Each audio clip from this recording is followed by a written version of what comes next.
ሰላም ውዶቼ፣ ዛሬ ምርጥ የፊልም ታሪክ ይዤላችሁ መጥቻለሁ። ታሪኩ የሚጀምረው ሳንግሚን የተባለ አንድ ወጣት በበረራ ላይ ሳለ የትምህርት ቤት ዩኒፎርም የለበሰችን አንዲት ትንሽ ልጅ ፎቶግራፍ እያየ በስስት ፈገግ ሲል እያስመለከተን ሲሆን ወዲያውኑም ቀልቡ ባጠገቡ የተቀመጠችው ውብ ሴት ላይ በማረፉ ከአውሮፕላን ማረፊያው ከወጣች በኋላ በድብቅ ይከተላታል። ነገር ግን ሴትየዋ ባሏን በደስታ ስትቀበል ሲመለከት ተስፋው በቅጽበት በመሟጠጡ እሷን መከተሉን አቁሞ አይኖቹን ወደ ሌሎች ሴቶች በመላክ በአውሮፕላን ማረፊያ ውስጥ መዞር ይጀምራል። በዚህ ሁኔታ ውስጥ ሳለ አጭር ቀሚስ የለበሰች አንዲት ቆንጆ ሴት አበባዎችን በትኩረት ስትመለከት አይኖች ውስጥ ትገባለች። ወዲያውኑም ጠማማ ሐሳብ በመምጣቱ ከቀሚሷ ስር ሾልኮ ለማየት ስልኩን ወለል ላይ በቀስታ ሲያስቀምጥ ልጅቷ ድርጊቱን በቅጽበት ተመልክታ ስልኩን በእግሯ በመምታት ታርቀዋለች። ስለ ጠማማነቱ ስትወቅሰውና ነገሩ ወደ ግጭት ሊያመራ ሲል ድንገት ልጅቷ የሳንግሚን የልጅነት ጓደኛ የሆነችው ቦኡን መሆኗ ይታወቃል። እሱም እንደለመደው ስለ አካላዊ ገጽታዋና ቅርጿ አስተያየት ይሰጣታል። ቦኡንም በበኩሏ እሱ ምንም እንዳልተለወጠ ትነግረዋለች። ብዙም ሳይቆይ ሁለቱም ታክሲ ይዘው ወደ ቦኡን ቤተሰቦች መኖሪያ ሲያመሩ ሳንግሚን በመንገዱ ላይ የሚሄዱ ሴቶችን በአይኑ ከመቃኘት አይቆጠብም። ታክሲው በቦኡን ቤት ፊት ለፊት ከቆመ በኋላ እሷ ቤተሰቦቿን ለመጥራት እየተጣደፈች ወደ ውስጥ ስትገባ የሳንግሚንን ወላጆች ጨምሮ ሁለቱም ቤተሰቦች በደስታ ይቀበሉታል። ወደ ውስጥ ከመግባቱ በፊት ግን የቦኡንን እናት ስለ አያቷ ጤንነት ሲጠይቃት እሷም ለትልቅ ነገር ዝግጁ እንዲሆን ትነግረዋለች። ይህም ነገር በሚቀጥለው ትዕይንት ላይ ቦኡን አያቷን ምግብ ስትመግብ ግልጽ ይሆናል። አያቷን በወጣትነታቸው ከሳንግሚን አያት ጋር ልጆቻቸው ሲደርሱ እንደሚጋቡ ቃል መገባባታቸውን በማስታወስ ያ ቃል ኪዳን በልጆቻቸው ዘመን ሳይሳካ በመቅረቱ አሁን እነሱ እንዲፈጽሙትና ከሞቱ በኋላ የሳንግሚንን አያት በኩራት መጋፈጥ እንዲችሉ ይጠይቋቸዋል። በዚህ ያልተጠበቀ ጥያቄ በድንጋጤ ውስጥ ሆነው ቀልድ እንደሆነ ቢጠይቁም ከአያታቸው ቁርጠኝነት እውነት መሆኑን ይረዳሉ። በማግስቱ ሳንግሚን ወደ ኮሌጅ መመለሱን ለጓደኞቹ በመደወል ሲያበስርና ለምን በድንገት እንደተመለሰ ሲጠይቁት የቤተሰብ ድንገተኛ ጉዳይ መሆኑን ከገለጸ በኋላ ያ ጉዳይ የራሱ የጋብቻ ጉዳይ መሆኑን ይነግራቸዋል። በሌላ በኩል ቦኡን ትምህርት ቤት ውስጥ የምትወደውን ልጅ ቤዝቦል ሲጫወት እየተመለከተች የአያቷ የመጨረሻ ምኞት ከሳንግሚን ጋር የምታደርገው ጋብቻ መሆኑን ስታስታውስ በከፍተኛ ሐዘን ትዋጣለች። ከትምህርት ቤት ስትወጣ እሷና ጓደኛዋ ሃይዋን በሳንግሚን መኪና ከገቡ በኋላ በአቅራቢያው ወደሚገኝ ካፌ በመሄድ ቁርስ ይጋበዛሉ። በንግግራቸው መሃል ሃይዋን ሳንግሚንን በተሳሳተ መንገድ ትገምተዋለች። በዚህም ምክንያት ቦኡን ሃይዋንን በማስተካከል ሊጋቡ እንደሆነ ሚስጥሩን ትነግራታለች። በካፌው ውስጥም እየተጨዋወቱ ሳሉ ወዲያውኑ ለቦኡን ስልክ በመደወሉና ሁኔታው ከባድ መሆኑን በመረዳት ሁሉም በከፍተኛ ፍጥነት ወደ ሆስፒታል ይጣደፋሉ። ሆስፒታል ውስጥ የቦኡን አያት ቦኡንን ከሳሚንግ ጋር በግድ ለማጋባት በማሰብ የራሳቸውን ሞት ለማስመሰል አልጋ ላይ በመተኛት ዝግጅት ላይ ያሉ ቦኡንና ሳሚንግ ወደ ክፍሉ ይገባሉ። ወደ ክፍሉ ሲገቡም ከአልጋው ጎን ያለው የልብ ምት መቆጣጠሪያ ማሽን ምንም አይነት ምት እንደሌለው በማሳየቱ ሁለቱንም ከፍተኛ ድንጋጤ ውስጥ ይከታቸዋል። በዚህም የተነሳ ወላጆቻቸው የአዛውንቱን ግትር ምኞት ለመፈጸም ስምምነት ላይ ይደርሳሉ። ከትንሽ ቆይታ በኋላ ግን አያትየው ድንገት ከሞት ተነስተው ቃል ኪዳኑ ለሳቸው ምን ያህል አስፈላጊ እንደሆነ አጥብቀው ከተናገሩ በኋላ በድጋሚ ራሳቸውን እንደሳቱ በማስመሰል ሁለቱንም ሳይወዱ በግድ ለጋብቻው እንዲስማሙ ያስገድዷቸዋል። ቦኡን ወደ ቤት ስትመለስ ክፍሏን ዘግታ ተስፋ በቆረጠ ስሜት ስታለቅስ ወንድሟ ገና በለጋ ዕድሜዋ ስለምታገባ መልኳንና ቁመናዋን እየተሳለቀ ያሾፍባታል። ይህንን የተመለከተችው እናታቸውም ወንድሙን ከክፍሉ ካባረረች በኋላ ቦኡንን በማባበል ከጋብቻ በኋላም ቢሆን እንክብካቤ እንደማይለያትና የሳንግሚን ወላጆች የቀጣይ የትምህርት ወጪዎቿን በሙሉ እንደሚሸፍኑላት በመንገር ልቧን ለማጠንከር ትሞክራለች። በተመሳሳይ ሰዓት ሳንግሚን ከጓደኞቹ ጋር መጠጥ ቤት ውስጥ ሆኖ ገና በለጋ ዕድሜው ለማግባት በመወሰኑ ሲጸጸት እየጠጣ ጓደኞቹ በመጠጥ ቤቱ ውስጥ ያሉትን ቆነጃጅት ሴቶችን እያሳዩት በእሱ ላይ ያሾፉበታል። ከዚያም ትዕይንቱ በቀጥታ ወደ ሳንግሚን እና ቦኡን የሰርግ ስነስርዓት ይቀየራል። በስነስርዓቱ ላይም አያትየው ሙሉ ጤነኛ ሆነው እንግዶችን በደስታ ሲቀበሉ ይታያሉ። ጓደኛዋ ሃይዋንም ቦኡንን ለመደገፍ ከጎኗ የምትገኝ ሲሆን ጋብቻውን በትምህርት ቤት ካሉ ጓደኞቻቸው ሚስጥር አድርገው ለመያዝ ይወስናሉ። ከጋብቻው በኋላ ለጫጉላ ሽርሽር ወደ አውሮፕላን ማረፊያ ሲያመሩ ቦኦን በአስቸኳይ ሽንት ቤት መጠቀም እንዳለባት ለሳንግሚን በማዋሸት ከሄደች በኋላ በዚያው ታመልጣለች። በዚህም የተነሳ የተናደደው ሳንግሚን ከኋላው ከተቀመጡ ወሬኛ ጥንዶች ጋር ብቻውን አውሮፕላን ውስጥ ይሳፈራል። አውሮፕላን ማረፊያ እንደደረሰም ታክሲ ሲጠራ ያው በአውሮፕላኑ ውስጥ ሲያስቸግሩት የነበሩት ጥንዶች ታክሲውን ይቀሙታል። ቪዲዮውን እዚህ ድረስ ከተመለከታችሁት ተመችቷችኋል ማለት ነው። ቪዲዮውን ላይክ፣ ቻናሉን ደግሞ ሰብስክራይብ ማድረግ እንዳይረሳ እያልን ወደ ታሪካችን እንመለሳለን። በአጋጣሚም እሱ በሚያርፍበት ሆቴል ውስጥ እንዳረፉ ሲያውቅ ንዴቱ ይባባሳል። ከጊዜ በኋላ በምሽት ጥንዶቹን በበረንዳቸው ላይ በፍቅር ስሜት ውስጥ ሆነው በማግኘቱ ንዴቱን ለመወጣት የመታጠቢያ ቤት ውሃ በባልዲ ሞልቶ ይደፋባቸዋል።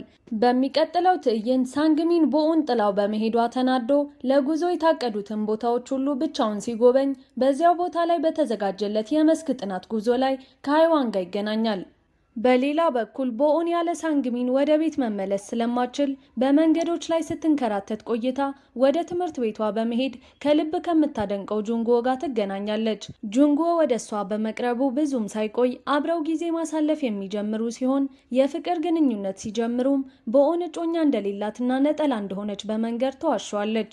ከብዙ ቀናት በኋላ ሳንግሚን ከጉዞ ተመልሶ ቤት ሲደርስ ቦኦን ከውጭ ቆማ ስትጠብቀው ያገኛታል። ከዚያም አብረው ወደ ቤት ገብተው ከቤተሰቦቻቸው ጋር ምንም እንዳልተፈጠረ መስለው እራት ይበላሉ።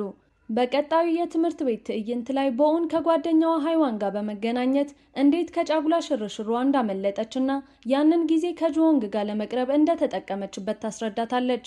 በተጨማሪም እሷና ጁንጎ የፍቅር ግንኙነት እንደጀመሩና ለሳንግሚን ምንም አይነት ስሜት እንደሌላት ስትነግራት ለጁንጎ የፍቅር ስሜት ያላት የምትመስለው ሃይዋን ይህንን በመስማቷ በከፍተኛ ሁኔታ ታዝናለች።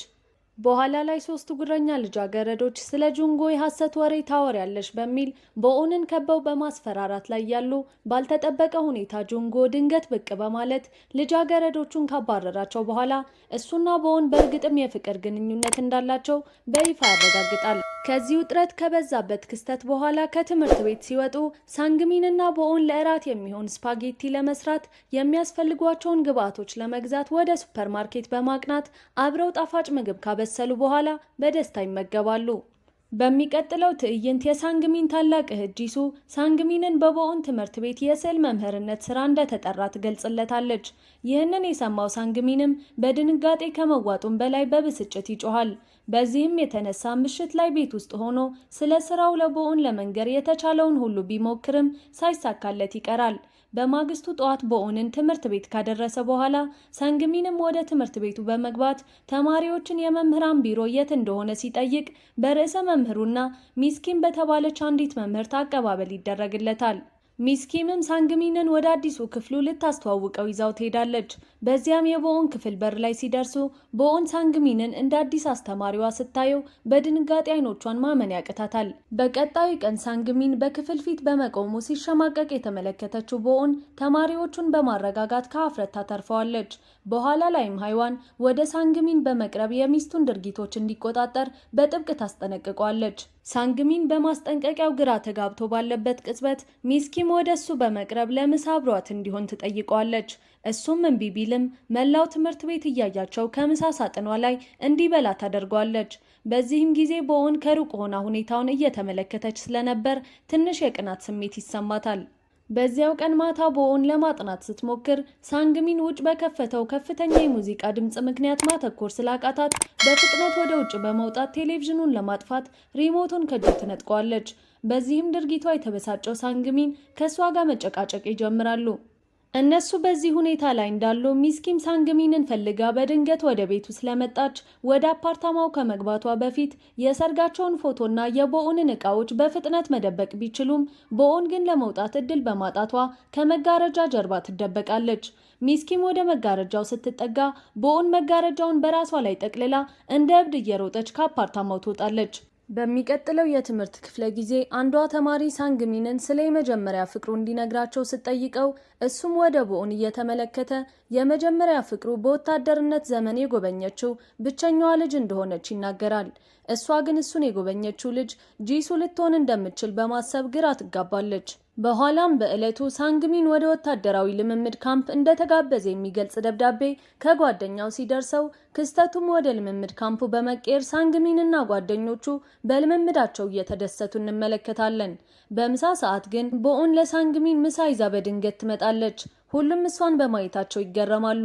እሱ ምሳ እየበላ ሳለ የሳንግሚን የበላይ ወታደሮች ወደ እሱ በመቅረብ ከባድ ልምምድ እንዲሰራ ሲያስገድዱት ይህንን መታገስ ያቃታት ቦኦን አለቆችን በመጋፈጥ ባሏን በሰላም እንዲተውት ትነግራቸዋለች። ሳንግሚንም እሷ ስትከላከልለት በማየቱ ይደሰታል። በኋላም ተጋቢዎቹ መንገድ ላይ ካሉ ወሮ በሎች ጋር ችግር ውስጥ በመግባታቸው ወደ ፖሊስ ጣቢያ ይወሰዳሉ። እዚያም ያለችው ፖሊስ መጋባታቸውን ባለማመን ህገወጥ ግንኙነት እንዳላቸው ትጠረጥራቸዋለች። ሌላ አማራጭ ሲያጣ ሳንግሚን ስለ ትዳራቸው ወደሚያውቀው ርዕሰ መምህር በመደወል እርዳታ ይጠይቃል። በአጭር ጊዜ ውስጥም ርዕሰ መምህሩ ከሚስኪም ጋር ወደ ስፍራው በመድረስ በዋስ ሲያስለቅቃቸው ሚስኪም ሳንግሚን ቦኦንን ማግባቱን ስታውቅ ልቧ በከፍተኛ ሁኔታ ይሰበራል። በቀጣዩ ቀን ትምህርት ቤት ውስጥ የተናደደችው ሚስኪም ከበዓሉ በፊት አንድ ትልቅ ግድግዳ ላይ ምስል እንድትስል ለቦኦን ስራ በመስጠቷ የድርጊቱን ኢፍትሐዊነት የተመለከተው ሳንግሚን ወደ እሷ በመቅረብ የቦኦንን ስራ እንድትቀይርላት ቢጠይቃትም እሷ ግን እምቢ ብላው ጥላው ትሄዳለች። ይህንን ተከትሎ ቦኦን ያንን ትልቅ ግድግዳ ለመቀባት ስትሞክር ሳንግሚን ከትምህርት በኋላ ብቻውን በመቅረት እሷን ለመርዳት በማሰብ ግድግዳውን መቀባት ይጀምራል። በማግስቱም ቦኦን እና ሃይዋን ግድግዳውን ሲቀቡ ሚስኪም ልትቆጣጠር ወደ ስፍራው በመምጣት በዓሉ እየቀረበ መሆኑን ታስታውሳቸዋለች። ከቀለም ስራው በኋላም ሃይዋን ለቦኦን ስለ ለሳንግሚን ስላዘጋጀችለት ምግብ ስትጠይቃትም ቦኦን እሱ በጣም አስቸጋሪ እንደሆነና በቋሚነት ልትንከባከበው እንደማትችል ትመልስላታለች። በሌላ በኩል ሳንግሚን ጓደኞቹ እንዲረዱት ሲያግባባቸውና በመጨረሻም ቁርስ እንደሚገዛላቸው ቃል ከገባላቸው በኋላ ሊረዱት ይስማማሉ። በመሆኑም ከጓደኞቹ ጋር በመሆን አንዲት ትንሽ ልጅን በመወዛወዣ ላይ የሚገፋ ወንድ ልጅ የሚያሳይ ውብ ምስል ግድግዳው ላይ በመሳል ስራቸውን ያጠናቅቃሉ። ይህ በእንዲህ እንዳለ የቦኦን ወንድም አንዲት ልጅን ለመጀንጀን በማሰብ ጓደኞቹ ቪዲዮ እንዲቀዱለት ይጠይቃቸዋል። ጓደኞቹም ልክ በዚያን ጊዜ ቦኦንን ከጁንጎ ጋር ይመለከቷታል። እነሱም የቦኦን ወንድም ሲያውቅ ሁለቱን መቅረጽ ይጀምራሉ። በዚያኑ ምሽት መላው ቤተሰብ በየወሩ እንደሚያደርጉት እራታቸውን ለመብላት አብረው ሲቀመጡ ቦኦን ከጁንጎ ጋር በደስታ ጊዜዋን እያሳለፈች ስለ እራቱ ሳታስታውስ ትቀራለች። በዚህም ምክንያት ሁሉም ሰው ስለ ቦኦን መጠየቅ ሲጀምር ሳንግሚን በተቻለ ፍጥነት እንድትመለስ መልእክት ይልክላታል። ከጥቂት ጊዜ በኋላም ቦኦን መጥታ እራቱን ትቀላቀላለች። ከእራት በኋላ የቦኦን ወንድም የሴት ጓደኛውን ሊያሳያቸው ስለሆነ ሁሉም እንዲዘጋጁ ከጠየቀ በኋላ ጓደኞቹን እንዲቀርጹለት የጠየቀውን ቪዲዮ ይከፍታል። ቪዲዮው እየቀጠለ ሳለ በድንገት የቦኦንና የጁንጎ ቪዲዮ መታየት ሲጀምር ሁሉም ሰው በድንጋጤ ውስጥ ይወድቃል። በከፍተኛ ሀፍረት ውስጥ የወደቀችው ቦኦን በአቅራቢያው ወደሚገኘው ፓርክ ከሸሸች በኋላ ባደረገችው ነገር እየተጸጸተች መወዛወዣ ላይ ተቀምጣ ማልቀስ ትጀምራለች። ሳንግሚን ወዲያውኑ ተከትሏት ፓርኩ ሲደርስ ትንሽ በነበረችበት ጊዜ እንዴት በመወዛወዣው ላይ ይገፋት እንደነበር ያስረዳታል። ይህንን ከሰማች በኋላ ቦኦን ይቅርታ ጠይቃው ወደ ቤቷ ትመለሳለች። በሚቀጥለው ትዕይንት ላይ ቦኦን ሳንግሚንን በአካባቢው ስታጣው ወደ ጂሱ ትደውላለች። እሷም ሳንግሚን ከጓደኞቹ ጋር የግድግዳ ቀለም እየቀባ ሊሆን እንደሚችል ትነግራታለች። ይህንን ካወቀች በኋላ ቦኦን የልብስ ማጠቢያ ቦታውን ለማየት ስትጣደፍ የሳንግሚንን ልብሶች በቀለም ተሸፍነው ታገኛቸዋለች። የጥረቱን ትርጉም ስትረዳም ቦኦን ግድግዳውን ለማየት ወደ ትምህርት ቤቷ ትሮጣለች። ግድግዳው ላይ አንድ ወንድ ልጅ አንዲት ሴት ልጅን እንድትወዛወዝ ሲረዳት የሚያሳይ ስዕል በሚያምር ሁኔታ ተስሎ ስታይ የልጅነት ጊዜዋንና ሳንግሚን ሲረዳት የነበረውን ታስታውሳለች። ቀጥላም ቤት ውስጥም በወታደርነት ዘመኑ የጻፈችለትን ደብዳቤ ታገኛለች። በዚህ ጊዜ ሳንግሚን ከዚህ በፊት በክፍል ውስጥ ሲናገርላት የነበረችው ልጅ እሷ ራሷ እንደሆነች ትረዳለች። በመጨረሻም ለረጅም ጊዜ ሲጠበቅ የነበረው የትምህርት ቤቱ ፌስቲቫል ቀን ሲደርስ ቅጥሩ በሙሉ በደስታና በጉጉት በተሞሉ ተማሪዎች ይሞላል። በዚህ የደስታና የጩኸት ማዕበል መካከል ቦኦን በአይኖቿ ሳንግሚንን ብትፈልግም ከህዝቡ ብዛት የተነሳ ልታገኘው አትችልም። በመሆኑም ለጥቂት ደቂቃዎች ከጁንጎ ጋር ከተነጋገረች በኋላ ከሃይዋን ጋር በመቀመጥ ስለ ሳንግሚን ስትጠይቃት ሃይዋን ሳንግሚንን ልታገኘው የምትችልበትን ቦታ ታሳያታለች። የክፎቹ ልጃገረዶች ቡድን ትርኢታቸውን ካቀረቡ በኋላ ሳንግሚን በስራ ስላሳለፈው ጊዜ ንግግር ለማድረግ ወደ መድረክ ይወጣል። ስለ ልምምዱና ስለተሰማው ስሜት በቅንነት ሲናገር ከክፎቹ ልጃገረዶች አንዷ ንግግሩን በድንገት በማቋረጥ የእሱንና የቦኡንን የጋብቻ ሚስጥር ለመላው ተማሪ ታጋልጠዋለች።